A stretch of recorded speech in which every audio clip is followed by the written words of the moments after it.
नमस्कार दर्शक बंधु राशन कार्ड को नहीं आसिला सबुठु बड़ अपडेट जहाँकि राशन कार्ड पर खाद्य जोगाण और खाउटी कल्याण मंत्री कृष्णचंद्र पात्र एक नुआ गाइडलाइन जारी करछंती।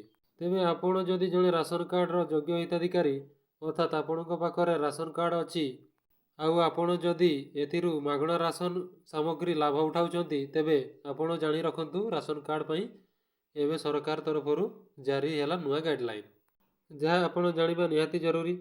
जानवा पूर्व वीडियो को लाइक करूँ एवं चैनल को सब्सक्राइब करनथले एवं चैनल को सब्सक्राइब कर दिंतु।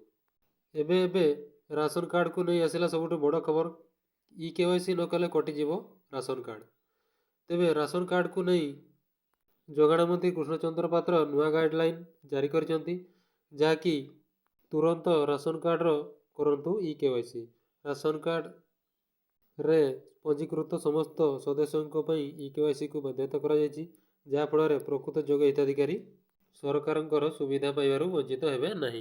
तेबे राशन कार्ड हिताधिकारी जनवरी 31 तारिख सुधा राशन कार्ड रे केवाईसी करवा रही बाध्यतामूलक आउ एपरी नकले सेमानकर राशन कार्ड टी कटिजिव।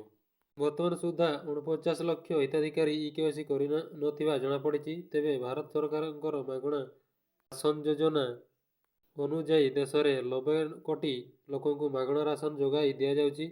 तेबे जनता स्वास्थ्य रे उन्नति आनिबा एवं सेमानकर खाद्य रे पुष्टिकर स्तर वृद्धि करने को सरकार यही निष्पत्ति नैछंती।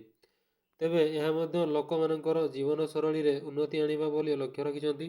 तेबे राशन कार्ड रे नुआ गाइडलाइन अनुसार जनवरी 31 तारिख सुधा जो मैंने केवाईसी करनथिबे सेमानकर राशन कार्ड को सरकार काटिदेवे।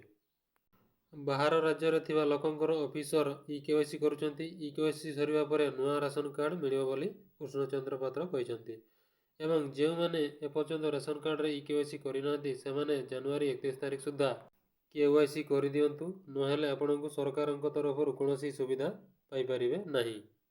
तो वीडियोटी जदि भल लगिला तबे आम वीडियोटी को लाइक कमेंट शेयर और सब्सक्राइब कर देबे। रहिली।